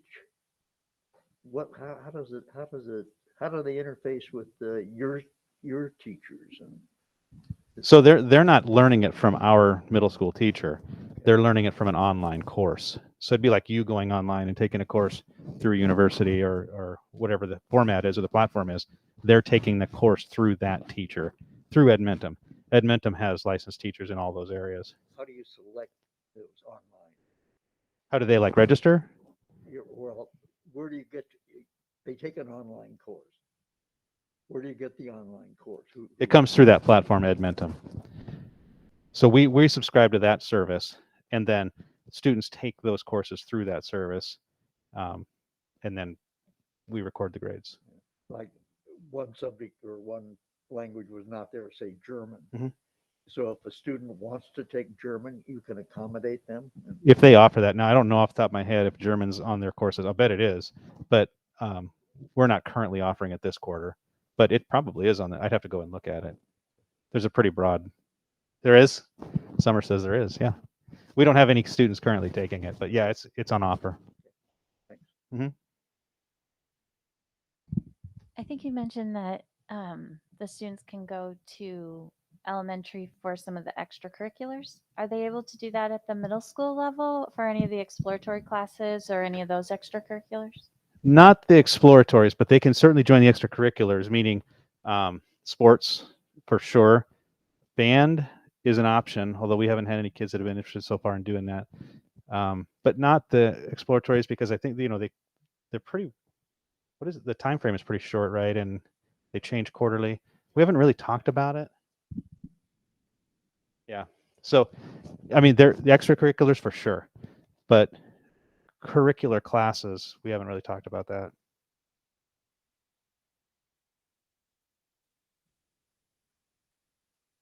All right. Well, thank you guys. Appreciate you listening.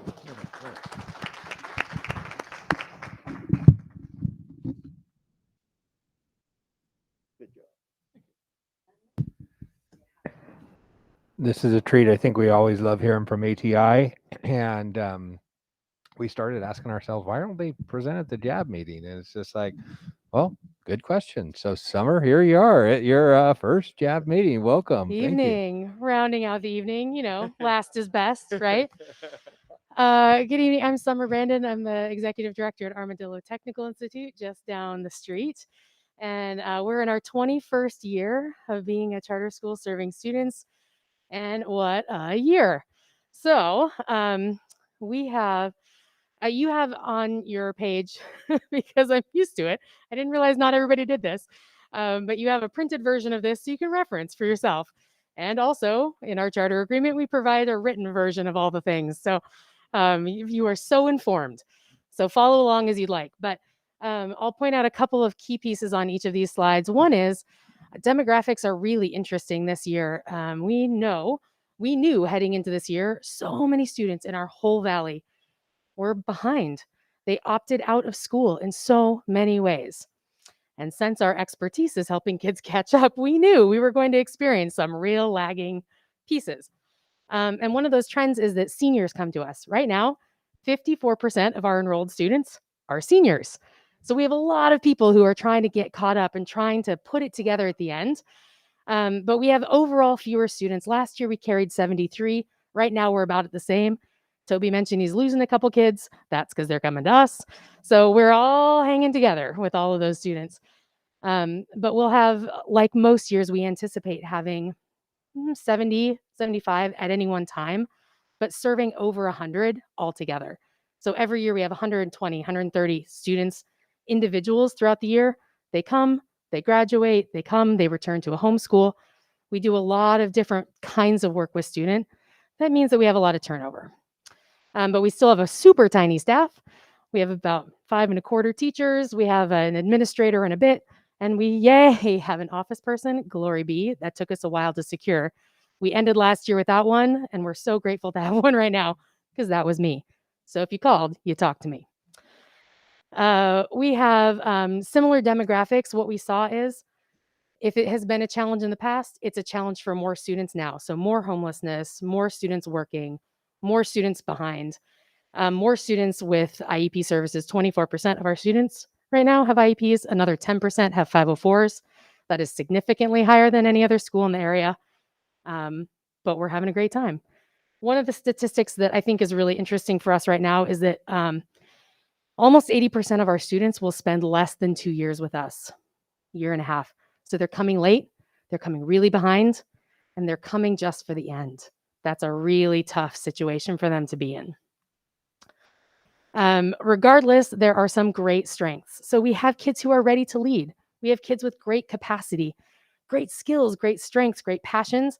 And so we're finding ways to engage in that because when you have a job, when you have a reason to come, you come. So we have roles for students to play. We're building on the things that we're good at, but we're also doing it in ways that work for students. So community partnerships that help them do learning in the community, internships, paid or unpaid, workshops with Talent Maker City. We're doing college dual credit, but we're having a hard time getting students even coming to our building. It's really tough for them to go then to RCC, so we're still using CLEP, College Level Exam Program. It's a free online program.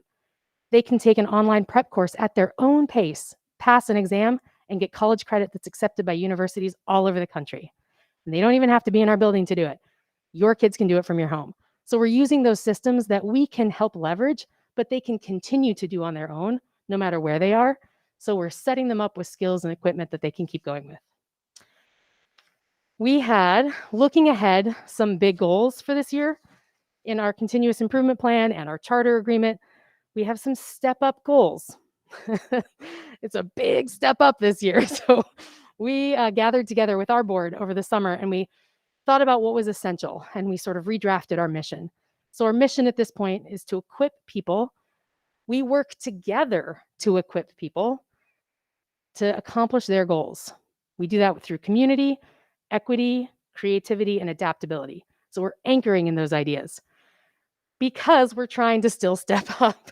And we can't do that by ourselves, right? Kids can't do it by themselves. Families can't do it. We can't do it as a school by ourselves. So these are our goals that are coming straight out of our CIP. We're still working towards them, even though, like you've heard from everybody else, it's going to be a challenge to get there. It's still worth working towards, right? Even if we fall short, there's no point in shooting low. Let's shoot high and get where we can get. So we're looking at stepping up our regular attendance. That's going to be a good one. We're already meeting our credit challenge of earning 1.75 credits, but we have goals for credit earning for ninth graders on track, even though it's not necessarily reported by the state this last year. We're still paying attention to it. You heard Toby give a great explanation of why, right? Start on track. So much easier to keep up than catch up, right? So we want to start caught up. And we're looking at increasing proficiency, not measured by the state standardized test, because that's a little out the window, but we want to have our own measures of seeing how students are growing. We really want to focus continually, especially now, on progress and practice, even if we can't measure to perfection. So these are our goals that are still sitting there. We are adding our own goals of well-being. So, boy, our students are struggling in their personal lives. We see massive anxiety about coming back together. Just challenges about well-being all over the place. I'm sure you have seen it or felt it yourself, right? That compounding anxiety and frustration and exhaustion. Our kids are feeling it.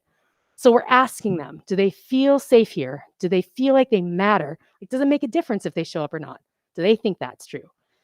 Do they feel like they have dignity when they come? Do they feel like people get to know them? So we ask everybody this at the beginning of the year in our annual survey. We're going to ask it again. Right now, we've got people, our lowest scoring one of these is I matter at ATI, meaning if I don't show up, it makes a difference. And that's at about 80% of our students say that's true right now. It's really got to be everybody though, right? I mean, you've got to believe you matter or you're not going to go. So we're targeting, lovingly targeting those kids who are saying, I don't know, or I'm not sure, or definitely not. We're eating lunch with those students. We're inviting them into our classrooms. We're calling home more. We're reaching out to those folks to figure out why that's not happening yet. Like, why don't they believe it yet? And what can we do to help them get there? So well-being is real important, right? Community is really what makes our school run. We run on relationships. So we're paying attention to those standard measures. So attendance, we have, right, like I said, progress is important. So when students are entering, they're saying, at my old school, I used to go about 2/3 of the time. So with us, we've got an average attendance of 85%. Solid. Not quite regular attendance, but solid. But we're increasing from about 38% regular attenders to 59%. So when they come more. Not perfect, but progress. We have our ninth grader last year, our one ninth grader last year, killed it, 100%. Well done, right? This year we have more like 5 or 6, and they are struggling mightily. You heard Toby explain that. They are absolutely still 7th and 8th graders in their minds. Absolutely. So we're still working on what it looks like to be a high schooler and to come to school, and that credit is a thing and that they want it, right? It's going to help them in the end. So we're learning. We certainly need to build some self-management, but having a small cohort and having a student all year is really helpful. So we're glad that we have them already. We will certainly get more in like March, and that will be more challenging. In terms of academic progress, even though it was a crazy challenging year, our students did well. They were earning more credit than they need to stay on track. The median kid is still earning 1.75 credits a term. That's adding up to a significant additional credit. They're earning more than they need to stay on track, so they're gaining ground to graduation. Absolutely great. And Edmentum is a big piece of that for us. We use it for proficiency-based work. We use it to offer courses that are exactly what a person needs. We're offering things that we couldn't offer as a small school, so it helps students stay engaged and earn credit. Our graduation rate last year, yay, we're going up. Pay attention to the blue. Up, up, up, up the last 3 years. That's what we want. That's 4-year graduation. But our 5-year completion is also improving. So students are continuing to work with us, but it is a hard time for them to stick with it if it doesn't feel successful, especially after a year of working all year. Hard to give up that money. Hard personally, but also maybe hard for the family, right? So we don't want to put our students in a position of having to choose between supporting themselves or their family and coming to school, because we're going to lose every time, right? So let's not make that a choice that has to happen. So we provide opportunities to kind of work around that. Oop, I'm pointing at the screen, which is the wrong way. Okay. So we're super anchored in this long-standing tradition called team. Sometimes it's called advisory in other schools, but it's a small group with a dedicated staff person that does community building, that checks in about academics, that calls home. It is the point person for a parent. So a parent at our school has one staff person whose phone number they have, whose email they have, whose face they've seen, who's calling home about positive stuff, right? It is a person. So they don't just have to call the office if they call school. They have a person that they know. Team is key. And they're spending time together every single day. So we're really working to make sure that that system is secure because so many other things build on top of it, right? And we're finding some good success. There are great things happening this year that I think are going to continue to move us forward. Edmentum is one. It's a great tool. It's not a perfect tool, but it's a solid tool. And we're learning to use it really well. And so are our students. Proficiency grading is a big piece.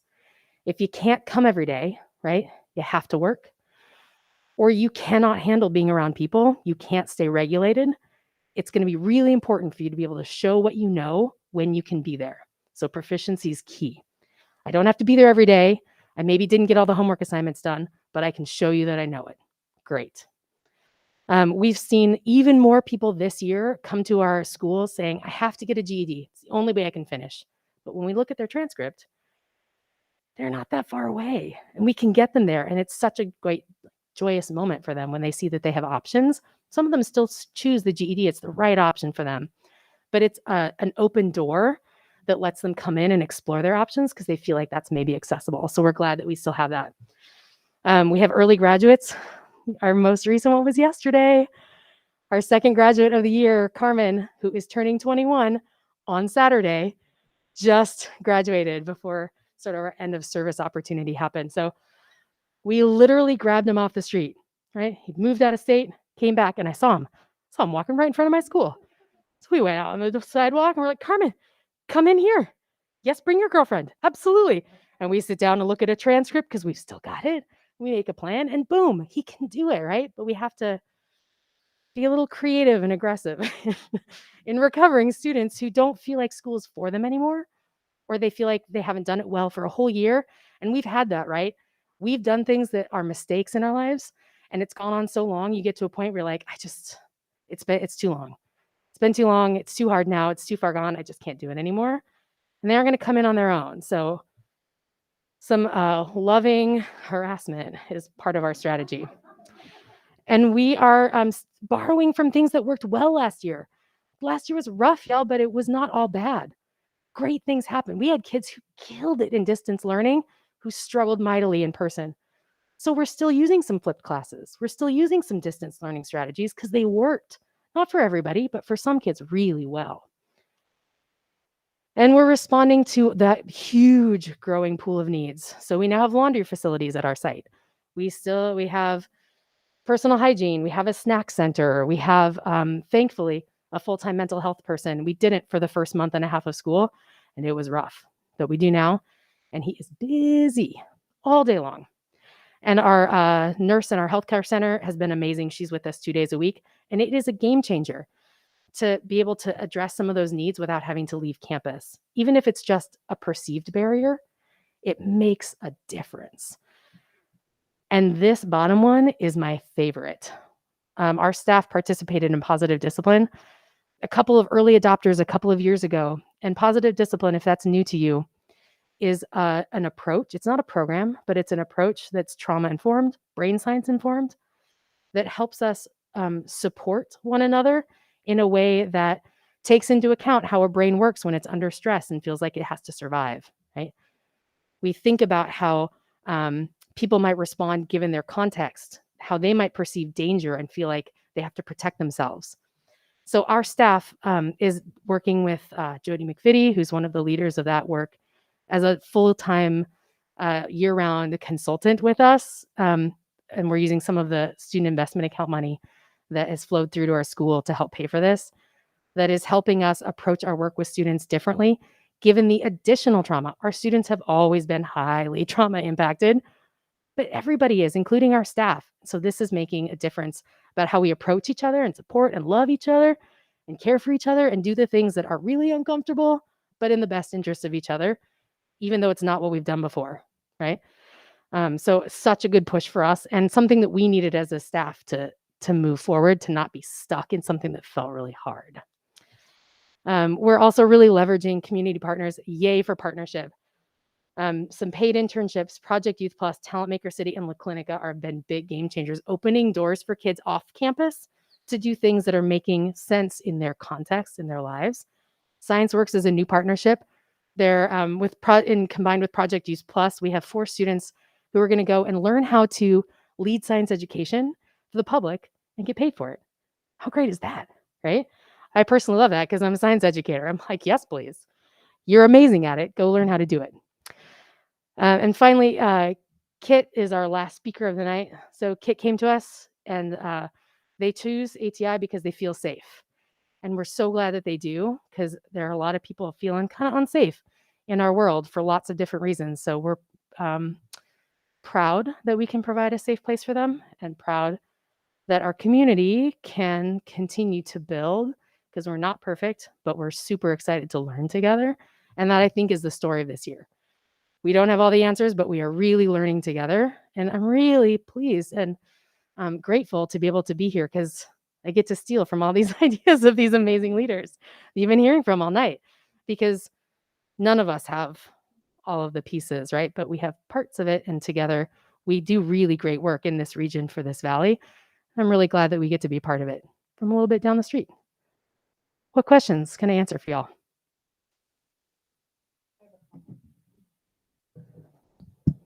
It's about the loving harassment. Yes. My stepdaughter graduated from ATI last year. Yes. And you were her biggest cheerleader and harasser. And yes. Honestly, she wouldn't have graduated. She was done, like, with school and all of it. She was just done. Yeah. But the support that you guys showed to her made it possible for her to graduate. So proud of her, right? Thank you. Yeah. Yeah. Yeah. Thank you for saying that. You are just fantastic. I always love and really look forward to your presentations and how you're just meeting the need of each student that comes through your door, and just meeting them where they're at, and then helping them find their bullseye or their target, and then really individualizing, that path to help them get there. So just really appreciate all that you do for your staff and students and for your school. And my question is on you got the grant. Yes. The ARPA grant. So yeah, Mhm. money, right, from the legislature that Yeah, they the Recovery can Plan you Act. Tell us a little bit maybe about what improvements you're going to be able to do with that. Yes. So we are still in the process of jumping through many hoops to clarify all the things, but roughly what we get to do is do some remodeling and renovation of our current buildings on our current site. And in the end, it will reconfigure the space to provide. Right now we have 5 functional and 2 maybe functional rooms for classrooms, and we'll end up with 7 functional classrooms with like heat and doors and things, and it's going to be amazing.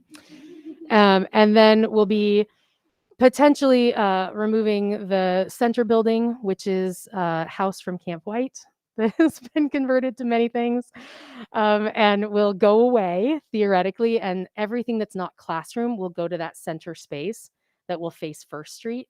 So health clinic and administration will be going through there. So we're retooling the use of the space, but the footprint stays the same. We'll end up with some covered PE area, which would be amazing, because right now we just don't have anywhere for PE to be if it's not sunny. So that's going to be pretty remarkable. And we're working right now with Osland to do initial feasibility and some planning review. Yeah, it's such a good question. You all are familiar, right? I know. The spending timeline is 2024. However, we were supposed to have that money 45 days ago, and we have yet to have the confirmation. So I imagine the timeline will be flexible, as will we. I'm sure Toby's familiar with all of that fun. You all are. You worked hard on that. Yeah. Good question, Sarah, as always. What else can I answer for you? This is more of a comment as well. I love to hear about this beautiful equity and inclusion and welcoming space like in action, and you bring it to life so beautifully. So thank you. I also love how you make this program like so relatable to how we just to real life and life every day, and how oftentimes these schools can seem like, oh, those other kids, but it's all of us. They're a representation of us, and you just do such a beautiful job supporting those kiddos and leading that school and that effort. So Thank you. huge kudos to you. That's a really absolutely a team effort. I mean, I will bring that back to my team and they will appreciate it. But, Toby mentioned we're trading kids, right? So we have kids that we borrow from the high school. There are kids that we return there, and that happens all over the valley, right? So if they're struggling one place, we don't have to have ego about whether they're being served by ATI or Phoenix High School or South Medford. We want to serve the kids in the valley. And we're doing that by allowing some transition between places where they fit for that time. They can get what they need. And if that's not what they need forever, we don't have to have ego about whether or not they stay with us. We can support them transitioning somewhere else. And that happens with charter schools in the area too. We trade kids with the Logos and Valley School when we had a middle school. So I appreciate that about the collaboration that happens in this room and beyond that room. Thank you for saying that. I have something I want to ask. If you beyond that grant that you got, so if you had a magic wand and you could change one thing, maybe it's not even about money. What would that be? That's maybe a hard question, but oh man, that you think, dang, we need that. Yeah, it's a great question. And a year and a half ago, we would have said a full-time therapist. Mm-hmm. And we had that magic wand come in the form of student investment account, and it has been a literal lifesaver. Yeah. I think beyond that, what we're really seeing the need for now is more support on the social emotional level, which is really for us a skill building, right? A gap building. It's not that we need to feel better. It's that our students' brains grew up not having practiced relationship building, communication, self-regulation. And those are barriers to being able to do the rest of the things. Mm-hmm. So in some ways, we need more space to provide some of those experiences without everybody watching. Right. And we need the people to be able to support, because when somebody flips their lid, which is the phrasing that we use, right, their prefrontal cortex disconnects and they're in survival mode. Mm-hmm. It's really hard for a student to recover from that process in front of other people and with other people. And right now, a teacher or a staff person is having to step away from a classroom to support that person in recovery. Mm-hmm. We just don't have quite enough people. So, I mean, I will always say the money is best spent in people, because that's where strength lies. It'd be great to have a place for the person too. I'm going to go for both of those. Okay. A person with a place to work. Good. And we're headed in that direction. We'll have a little bit more of that. We have a really small footprint where we are. We can't build up and we can't build out, but we can get better at using the space we have, I think, right now. Okay. Thank you for that. Hold on. I just come away. This is the second time I've gotten to see you present to the board, and I just come away so inspired every time. And I was a board member at a previous district that had an in-district alternative school, if you will. Uh-huh. And I think it's a fool's game to point to school in that vein in the kids you serve and say, well, your graduation rate's only this, therefore it's not a successful school. Right. Every student that you're serving is so important. Yeah. And it's so evident your this seems to me like it's your life's passion to serve Yeah. these kids. And I know I am so thankful and inspired by you, but I think our community should be too, because these are kids that have either given up on themselves or others have given up on them. And every kid who can cross the stage, regardless of whether they're 18, 19, 20, it's huge for our community and for our society as a whole. And so I just want to commend you and just thank you for your passion and authenticity and the way that you show up every day for kids. Thanks. How lucky are we get to do that, right? Not everybody gets to do that, but we get to do that because we're willing to take it on. And that's a risk because it doesn't look good on paper, like you're saying.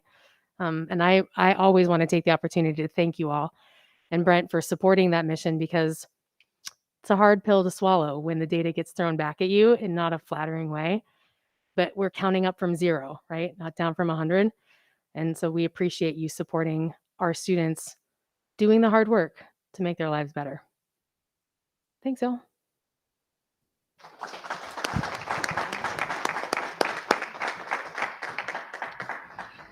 Thank you. That's why ATI should have been included a long time ago at the JAB meeting. So you just, like people have shared, love hearing from ATI, all the great things going. So thank you, Summer. We do welcome the time to when it's safe enough and our rates come down to maybe take a walkthrough on people who haven't been there before. And maybe after the first of the year, we can kind of see if that will work. So thanks, Summer.